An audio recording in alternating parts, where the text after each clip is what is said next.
So this is continuing from the last video when we were looking at Ronald Reagan's economic policies and the idea of trying to take the brakes off of the economy by deregulation and by encouraging Americans to consume again, because the 70s was really about realizing for the first time that resources were limited. It was the beginning of the environmental movement. Earth Day starts in 1970, and there's a lot of concern about over-consuming oil, for example, and a lot of the cars in the 70s become a lot smaller. And Jimmy Carter, as you remember, was sort of publicizing this idea of reduced oil consumption. And Ronald Reagan basically turns this around and says, no, Americans should be consuming as much as possible. Big cars. So if you look at the 80s, the reemergence of the pickup truck, minivans, larger cars. And this idea that let's get back to defining ourselves by what we consume. And a lot of new technology comes in the 80s as well. So not only are we looking at bigger cars, we're also looking at bigger houses. So that larger house on the right, that sort of McMansion, becomes much more common as a way of kind of popularizing large houses, a way of showing social status. So certainly cars, houses, but also new technology. So if you look at you may not know what those things are, but the thing on the lower left is a phone answering machine. So this idea of answering machines, VCRs, recording things on television, this was new technology in the 80s, and there's an old school IBM computer. That's what the original desktop computer looked like. Believe it or not, that was the computer we had in my high school, my junior year. Those were the first computers that we were using. So massive by today's standards and not very visually stimulating. You basically had just code and text, which is all you had on those computers. But the point was, you're beginning to develop all these new consumer goods, and you get a return of advertising, a return of consumption as a way to be American. At the same time this happens, you get an awful lot of people making huge amounts of money from new technological innovations. And Reagan believed that it was important to promote people like Steve Jobs. And Steve Jobs, who was originally in the 70s, a hippie, a guy who was in the drug culture, becomes an entrepreneur. Obviously, he founds Apple and begins to develop a whole lot of new technology that's going to profoundly influence American culture. So as American capitalism begins to boom, people like Ivan Boesky, who was a major junk bond dealer, made millions of dollars on questionable investments, was celebrated for a period of time, and then lost a lot of money and lost money for other people as well, and was sort of seen as a villain particularly by the liberal media, as sort of the scamming that was behind the financial industry. This was reiterated by something called the savings and loan crisis. So what happened was you have massive bank failures, as you can see in the end of the 1980s. This happened because of deregulation. So these savings and loans was basically the product of a decade-long orgy in real estate speculation. So people were investing in large in large commercial real estate. This is sort of the heyday of Donald Trump in New York, growth of shopping malls and golf courses and office buildings. And what was happening was these S&Ls were basically helping to fund these things. And as some of them went bankrupt, the savings and loans industry also went bankrupt. And of course, the government came in and bailed them out, which seemed to encourage risky forms of investment. If the idea was you could invest all of this money, you give it to a bank, the bank could basically engage in any kind of investment, and that would be okay as long as the government backed it up. So obviously there's going to be a certain kind of risky investment that's going to be both celebrated and criticized during the decade. So other aspect of this is foreign policy. So Ronald Reagan, from the very beginning, began to be much more aggressive in his rhetoric. about the USSR as the evil empire, about how terrible communism was. So this is sort of a softer, gentler, happier version of McCarthyism with a very aggressive foreign policy. So Ronald Reagan escalated the Cold War, began building a lot of nuclear weapons, particularly putting them into Europe, which made things very tense in the 1980s as the Europeans began to fear that there would be a nuclear war that would emerge as a result of this, because the response times became much shorter.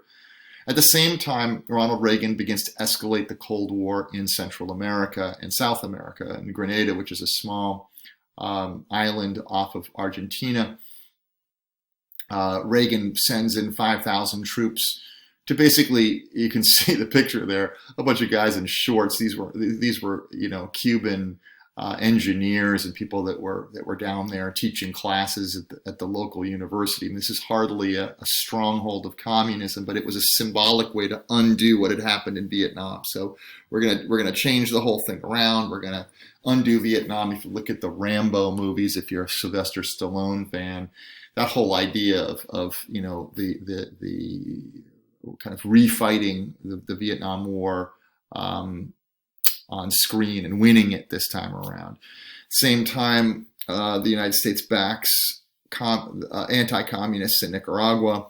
There were Marxists there called the Sandinistas, and the Contras were the American-backed anti-communists that were later funded with money that was siphoned off from Iran. And so this sort of idea that Ronald Reagan had negotiated with terrorists in order to provide weapons to the Contras, who also coincidentally were dealing drugs up through Central America, and a lot of those drugs were in the form of cocaine, and a lot of that cocaine ends up in the inner cities in the form of crack cocaine.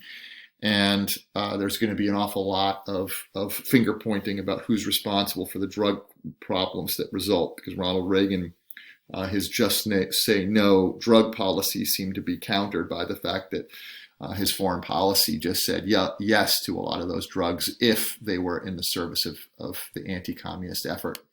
But in the middle of all this, it must be said that Ronald Reagan wins the Cold War, or certainly helps end it. And as the Berlin Wall comes down, again, the first year of George Bush's presidency, the successor to Ronald Reagan, Ronald Reagan's going to meet with Gorbachev in New York, as you see on the right in front of the Statue of Liberty. And you're going to have an awful lot of savings because Americans have been pouring money into the military, and you get something called the peace dividend after the war ends. And this is going to impact America tremendously and help boost the economy into the 1990s. The other thing that happens here with the massive defense spending that happens as part of the Cold War under Reagan is the spending on the Strategic Defense Initiative. Now, Reagan loved the movies, and he had seen this in a science fiction movie from the 50s, where he had seen rockets shooting down other rockets, and he asked scientists whether this would be possible. And when Edward Teller, the inventor of the hydrogen bomb, is talking theoretically about, well, we could maybe have a kind of a missile-to-missile defense system, Ronald Reagan hears this, and without even consulting either his Secretary of Defense or his Secretary of State, he announces that the United States is going to engage in what he calls Strategic Defense Initiative, which was nicknamed Star Wars because it came out about the same time that the movie did. And so this idea of developing a massive missile screen was the idea here. And of course, the physicists and scientists that tried to put this together said, well, there's no way to do this really. None of the tests were working. It was very difficult to it's like shooting a bullet with another bullet. It's a very technically difficult thing to do. But the idea was that it would force the Soviet Union to build a lot more weapons, and in doing so, to bankrupt them. So while Star Wars was never an effective program in terms of what it was possible to do, you could say it was the ultimate bluff in the Cold War. And at the end of the day, there is a relationship between that and this, because one of the reasons the Soviet Union collapsed is because they just spent so much money, partly because Ronald Reagan, even though he was thinking, through the lens of a 1950s science fiction movie, created a system that the Soviet Union thought could work. And so it's interesting, this whole idea of whether or not, whether Ronald Reagan is a visionary in terms of having this idea, or whether he just was lucky in terms of the timing of his presidency. Liberals and conservatives disagree on this. Now, the last thing in the whole culture wars element that emerges under Ronald Reagan is going to be the AIDS crisis, which conservatives and evangelical Christians called the gay plague, because it disproportionately impacted gay men and intravenous drug users. And of course, for those people who wanted to see AIDS in moral terms, it was seen as, for people that are engaged in immoral behaviors, they sadly, right, this happens, but it's not, it then shouldn't be seen as a public health crisis, but more a product of individual responsibility. So it's interesting that the Surgeon General, C. Edward Koop, says, 3 solutions to AIDS: abstinence, right? Don't have sex; monogamy, only have one partner and presumably a heterosexual one; and condoms.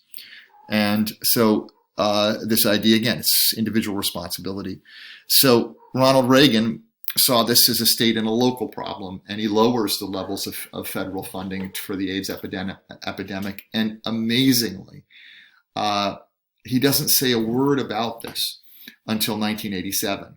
And so while the AIDS epidemic begins in 1981, and the numbers are extraordinary. I mean, if you look at this, 41,000 die, number of over 100,000 diagnosed with it. Many of them get very seriously ill.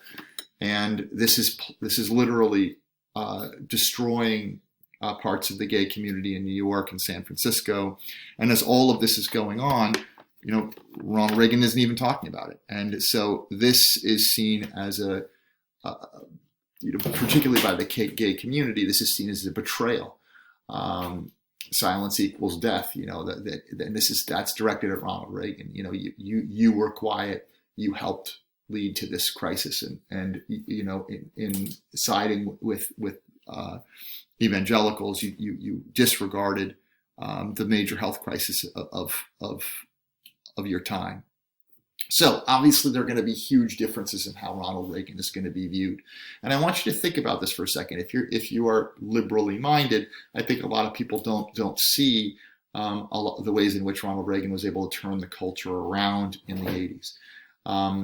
And I think conservatives oftentimes forget the long-term impact of what happened with deficits, what happened to incarcerated people, as you can see here. While Richard Nixon begins the war on drugs, you can see a pretty clear connection between the 3 strikes laws and the number of incarcerated Americans, many of them African American. So he's a polarizing figure. And what I'd ask you to do in the time that remains, if you still have some time to respond, is to go into Google Classroom and give me your thoughts about kind of how Ronald Reagan is shaping the culture of the 80s, how he shapes the new values, particularly more conservative traditional values, and the consumer values of the 80s. And then sort of, if you could, provide a little bit of an assessment of how you view this. You view this as a positive thing, a kind of a return to a kind of more steady traditionalism, or do you see this as a real step backward from the 70s? So I guess my question is, do you see the 70s as a period of progress and the 80s as a period of regression? Or do you see it the other way around? Do you see the 70s as a period where identity politics and a lot of the things that were happening, the culture of narcissism is the problem, and then the culture of individualism, particularly defined by economic success, is the way to greatness? So your thoughts about Reagan would be appreciated, and I look forward to hearing what you have to say.